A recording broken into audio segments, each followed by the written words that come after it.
The day started out like any other. Our hero, a boy named Finn, finished his breakfast with gusto and scrambled outside to play.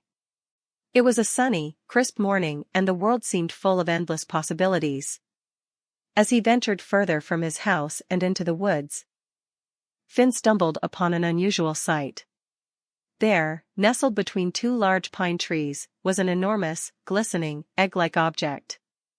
Drawing closer to examine it carefully, Finn discovered the object was a large, scaled egg.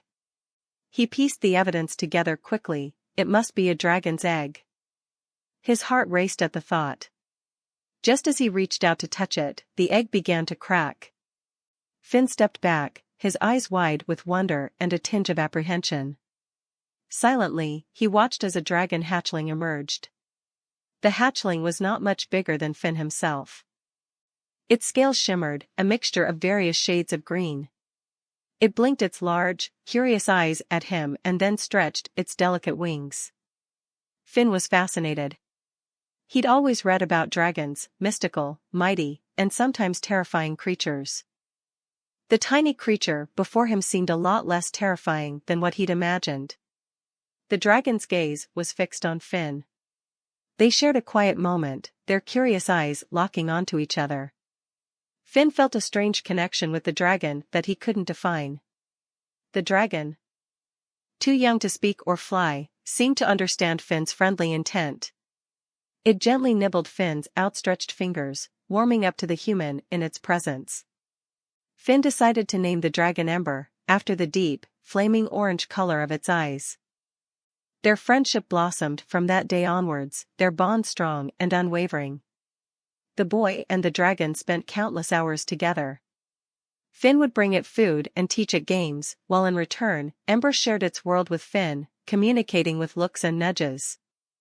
As Ember grew, Finn realized that he could not keep the dragon a secret forever. Yet, he feared the villagers wouldn't understand and might harm Ember. His fears kept him awake on many nights. One day, a fire broke out in the village. The villagers were struggling to suppress the raging flames. Finn knew that Ember could help, but was afraid of the villagers' reactions. Finn knew he had to make a tough decision. He trusted his village and he trusted Ember. He knew his secret couldn't be kept hidden any longer. The dragon had to be revealed. Finn led Ember into the village. The villagers gasping, their eyes wide with shock and fright. Finn pleaded with them to trust him and allow Ember to help extinguish the fire. With a little hesitance, the villagers agreed. Ember, eager to help, began flapping her massive wings, creating a gust of wind strong enough to weaken the flames. It was a sight to behold. Further, the dragon fetched water from the nearby river and doused the remaining fires. All was quiet for a moment as the villagers observed with awe and gratitude. Finn stood tall next to Ember, the village erupting in cheers. The villagers realized that Ember was not to be feared, but celebrated, a hero who saved their village. From that day, Ember was accepted into the village. The villagers now approached the dragon with respect and admiration, no longer seeing her as a menace, but as a friend. Finn and Ember's bond became stronger than ever. Ember stayed in the village, and not as a pet, but as a friend and protector. Together, they had countless adventures. Relationships require trust and understanding. And Finn understood that on the day he met a dragon. After all, a dragon is just another creature, capable of love and needing a friend.